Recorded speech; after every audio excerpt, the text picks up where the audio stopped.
7, 6, 5, 4. Command engine start. 2, 1.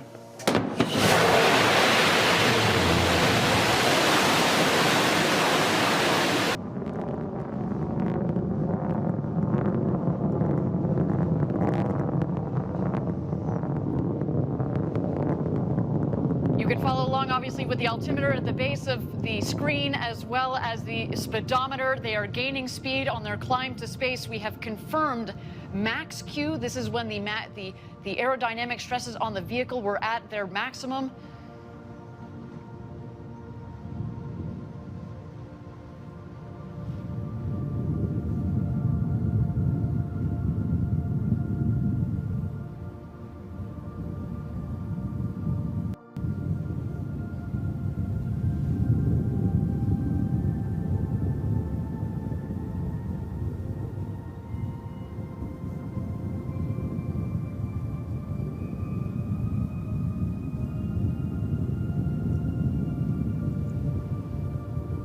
Thank you again, everybody, for joining us live for New Shepard's second human flight with Audrey Powers, William Shatner, our customers Glenn DeVries and Chris Bosshausen on board. They are well on their way to space.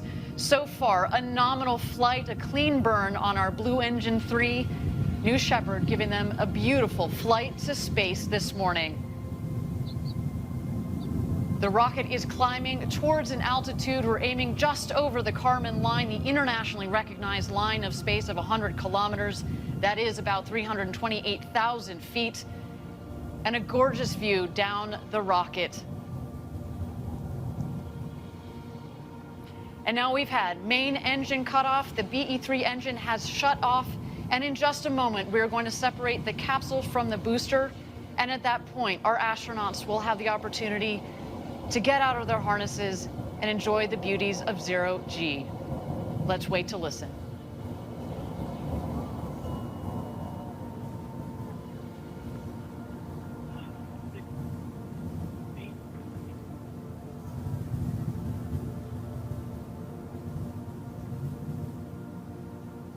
And there you can see a clean separation between the capsule and the booster.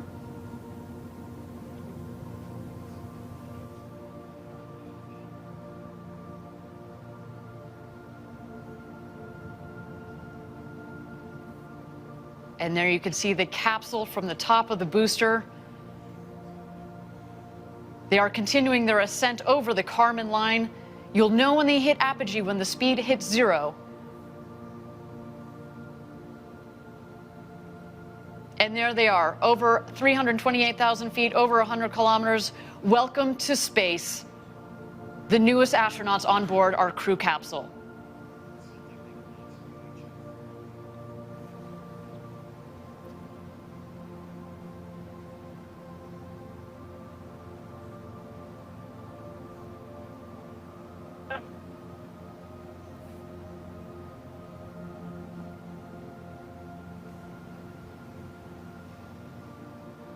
And there they are. They have just about hit their apogee at about 351,000 feet. And while we don't have apogee, I can just imagine Jackie, they are having the time of their lives.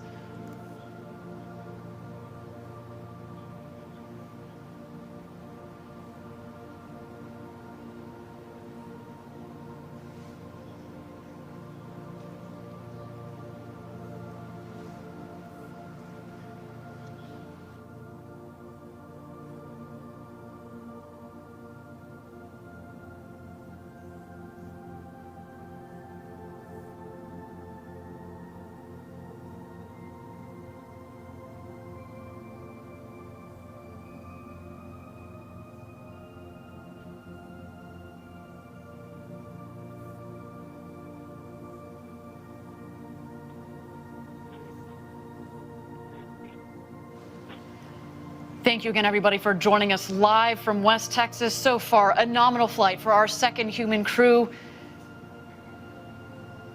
So exciting, Jackie, to have sent Captain Kirk himself, William Shatner, to space. I cannot wait to hear his commentary upon return, as well as our two customers, Chris Bosshausen from Australia, to all the fans tuning in from down under. A big shout out to you guys, as well as Glenn DeVries and our very own Audrey Powers.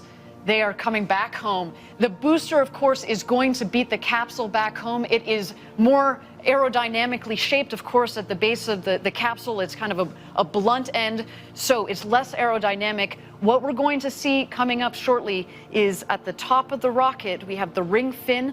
There's some what we call the pie fins that extend from the ring fin, as well as the drag brakes. The pie fins, the wedge fins, help stabilize the vehicle, kind of like the feathers at the back of an arrow. And then you will also see the drag brakes. And as you mentioned, Jackie, it cuts the velocity dramatically. There you can see the wedge fins are out.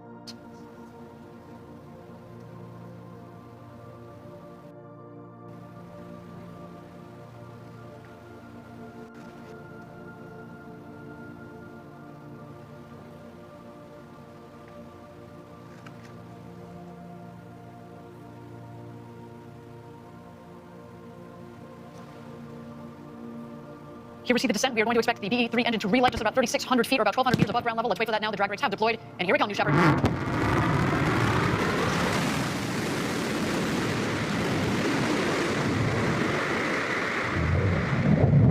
And touchdown. Welcome back, New Shepard. The fourth flight to space and back for that vehicle provided a beautiful flight to space for our second human crew.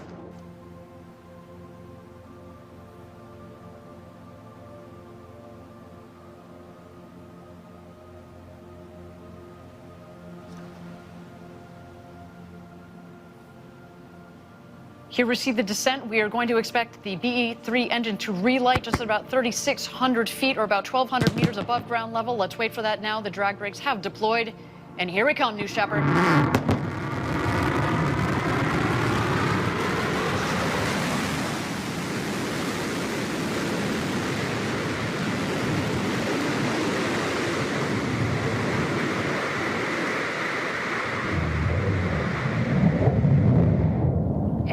Touchdown. Welcome back, New Shepard. The fourth flight to space and back for that vehicle provided a beautiful flight to space for our second human crew.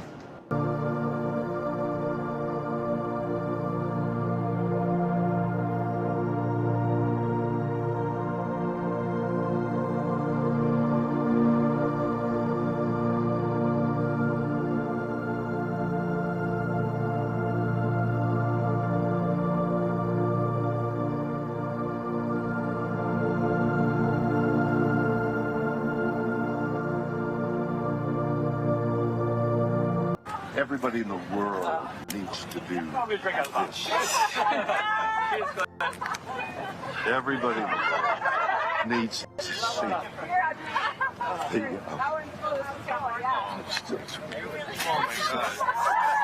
was unbelievable.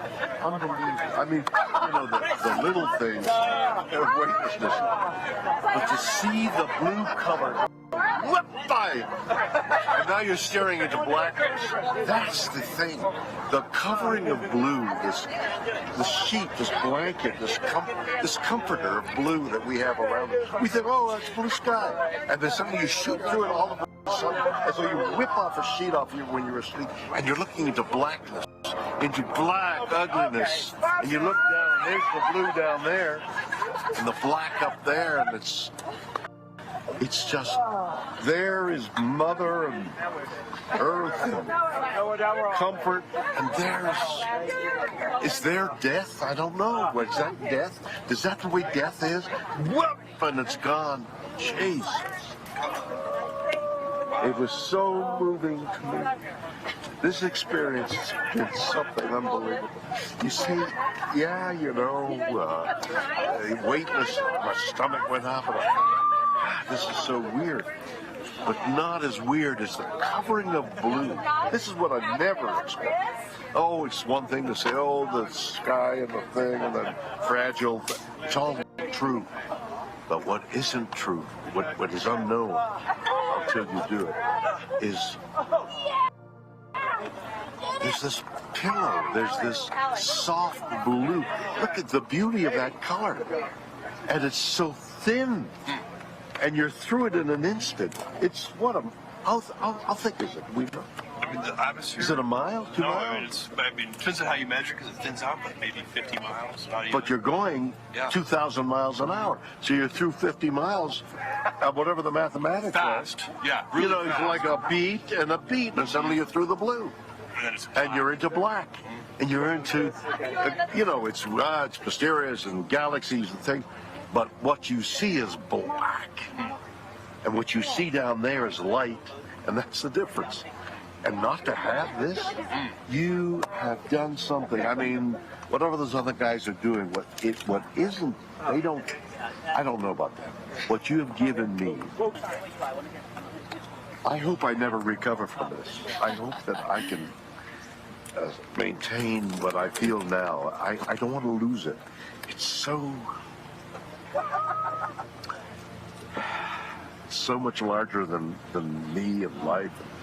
And it hasn't got anything to do with the little green planet, the blue orb, it has nothing to do with that. It has to do with the enormity and the quickness and the suddenness of life and death. And oh my God, it's something. It's so beautiful. Beautiful, yes, beautiful in its way, but no, I mean your words. Oh, my words! It's just amazing. I don't know. I can't even begin to express what I would love to do is to communicate as much as possible. The jeopardy, the moment you see how the vulnerability of everything. It's so small. This air, which is keeping us alive, is thinner than your skin. It's a sliver. It's immeasurably small when you think in terms of the universe. It's negligible. Right, well, you can see through the photographer's head, and you can see that he's all glitching and weird. And then the bit that got me on this was the back of his head. You know, where his hair meets the door frame. It's not right. It's superimposed. And he's blurry again when you look at it. I don't think people notice it at full speed. You just notice it. I notice it. Look at that.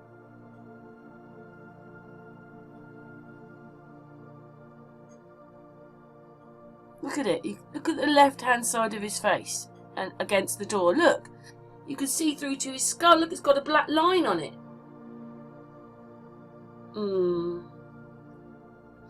Not real.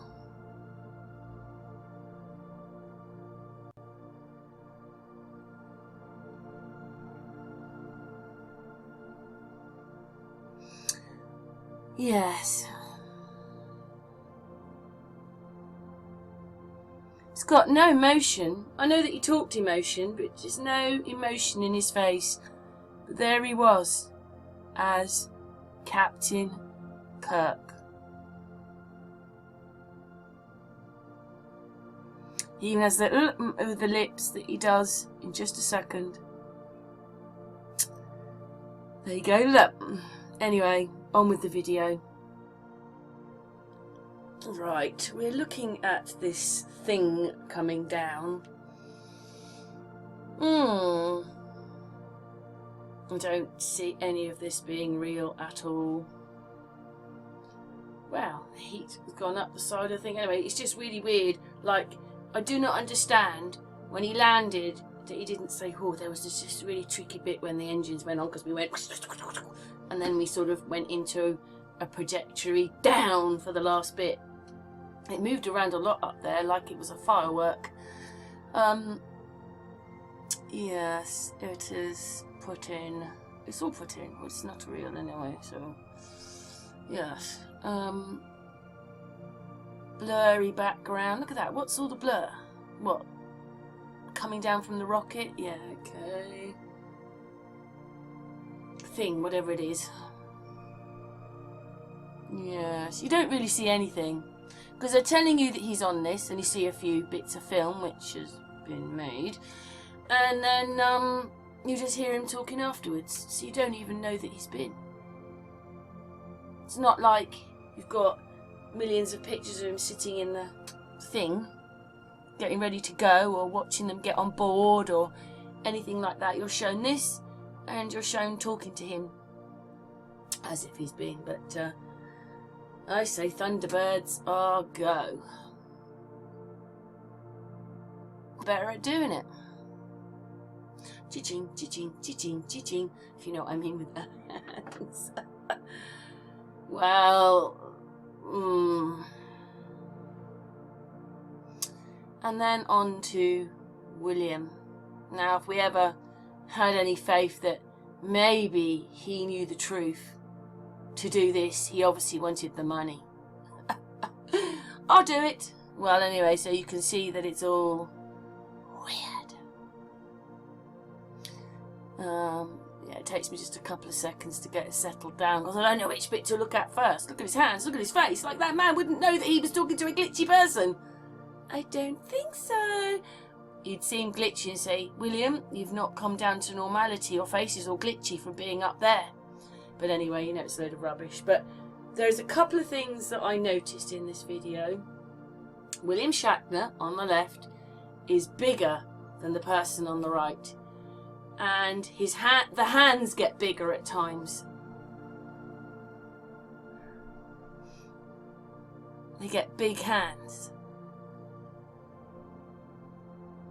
Now I think I saw it somewhere here that guy goes in front of William Shatner, but he's not supposed to. He's supposed to be behind him, you know, William. But it's just that, well, look at his hands. When I stop this, it should all be photograph. Like I've taken a photograph. Precise, short, stopped. But it just doesn't happen. When you stop the footage, the whole thing looks like this. I mean, look at his hands. And he doesn't once say, you're blurry. You're all blurry. Not once. And he would see it. Because it's the whole piece of footage. He's blurry, but look at those hands.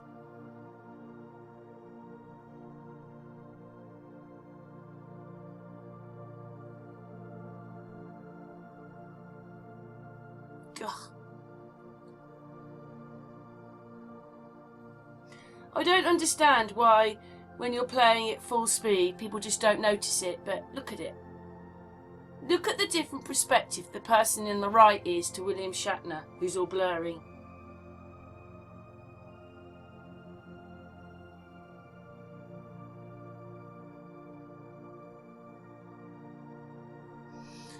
Yeah, sometimes it slows down just a little bit on my footage because I'm doing this all manually and I have to wait for it to, I have to get to the end and then put it back to the beginning and then go through that bit because I have to slow it down to show you.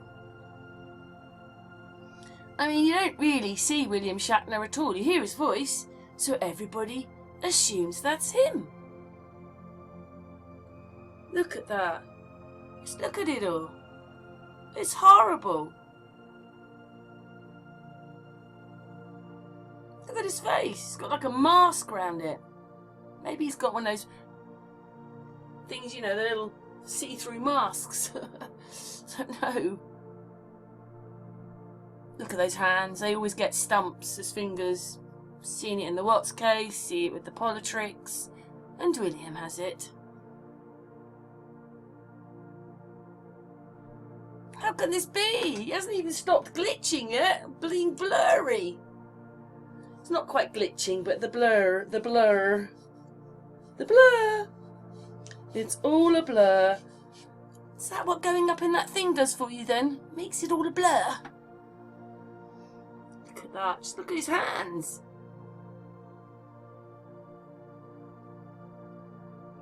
Look at that.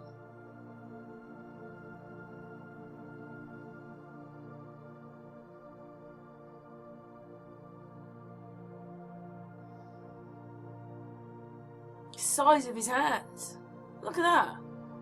Look at the size of his hands. He can get this past you and you don't even notice the size of his hands. Look at it. Oh my god, it's just so funny really.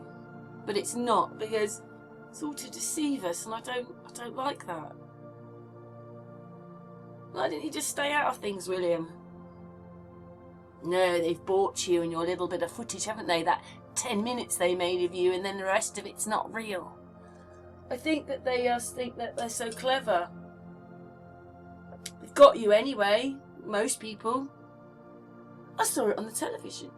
It's real, isn't it? Because I saw it on the telly. Look at that. Just look at his hands.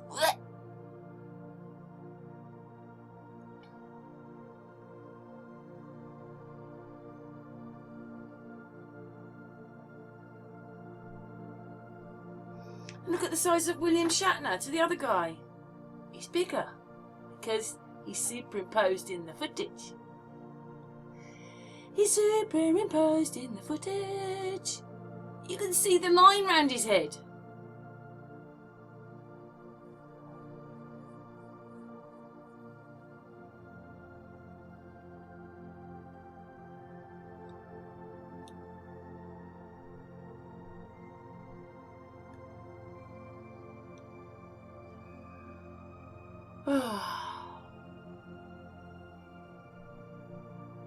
Hopefully everybody can see it, because I've been explaining it for quite a long time on my channel. It's just the lies to us, you know. Why lie, William? No one's ever going to believe a word you say now. But there was one thing that he was talking about. He said, how far is the blue bit? Is it about a mile or 2? And then the guy said, oh no, 50 miles. And then he said, well, I suppose we were travelling 2,000 miles an hour. It felt very quick. But yeah, that little blue bit, the bit that goes blue up, however many miles it is. But I do believe that they're lying about the height of the planes. So when they say they're 36,000 miles, oh yeah, he's glitching with the background. They're not 7 miles up. You might be a few miles up, but you're not 7 miles up. But that blue bit is the reflection of the Earth up, which makes the blue. It doesn't matter if it's water, land, trees, rocks. It all seems to reflect up, but it isn't very high. And that bit is the truth. So when NASA show you that in their pictures, they're just there. And that's if that's true. But I don't believe in any of it. But when they show you the blue with the moon in it or NASA in it, then they're saying they're not very far away. Just like the clouds are only about 400 feet up, which is less than half a mile, which is not very far. Look at that. Look at his hand. The guy on the right. Oh my God. Look, his hand disappears. Look at that. His hand's disappeared. Where's his hand gone? Look at that. Right in front of you. Oh yeah, he doesn't look good. You can see through his jacket there. Oh, it's so difficult to do it all. There's just so much wrong. Look, you can see his hands up, but you can't see his hand, but you can see his glasses. Woof. There's his big hand. He has big hands as well. Look at that. The size of his hand. Oh, just look at that. His hand's still there. This is a bit before. Then his hand's there. There it is.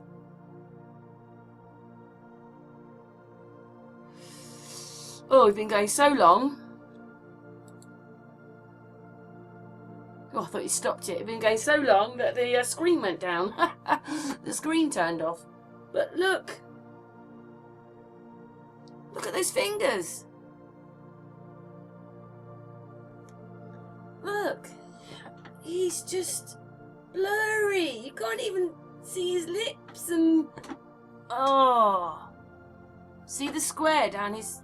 went down his mouth.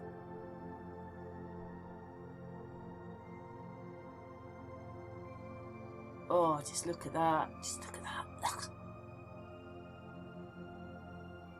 The big hands, the big hands, the big hands. And now do you see that the person on the right is not in the same perspective at all as William Shatner?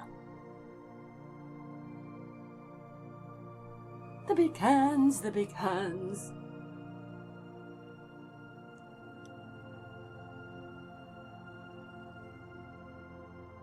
Look at that. Do you see the different perspective now? Look at that. Do you see it? Do you see it's not right? It's not right. William. Oh. I suppose really with being Mr. Captain Kirk, he must have known anyway that it's all a lie and that he was lying to everyone.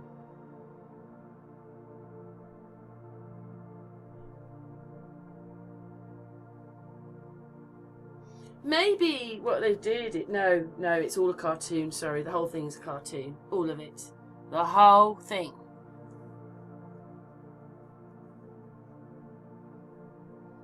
Ugh. Don't you think that if he'd gone up in it, I don't know, it just looks more media-like rather than... I suppose he didn't go up as NASA, did he? But they have to show us that he did, with a team of people. Look at his hand. Oh. Look at that, his hand's back to front, sort of. His wrist. So... that way around. Yeah, but it's wrong. His hand looked wrong, you can see that. Look at the size of his hand. Look at that. Look at this. Oh. Now comes, he's going to get a hug in a minute.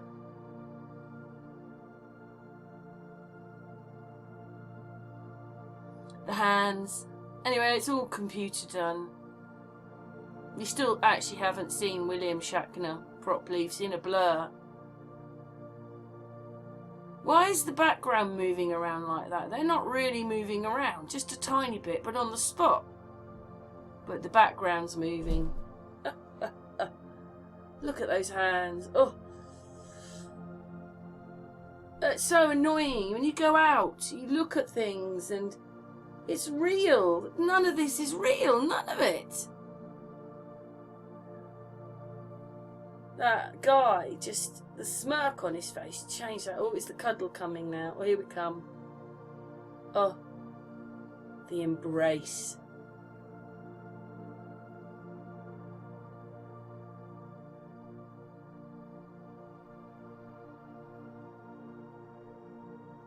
Now the guy on the right looks bigger.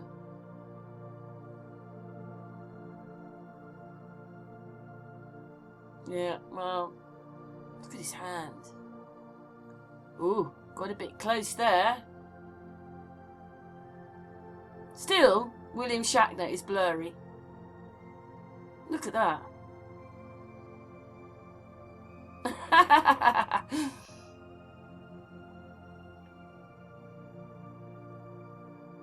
Well, thanks for watching. 0 points from me. 0 points. And there do you see the different perspectives that they are in. Do you see it? Do you see the cartoon? Well, it's all cartoon. Look, a bit of that blue thing's gone through William Shatner. Look, the stripy thing's through William Shatner's nose. Look! William Shatner's got stripes in his nose. There you go. What more do I have to say? And look at the guy on the right. Look at all that strangeness. And look at the stripes going up William Shatner's nose. Sorted! Not real. Leave your comments below.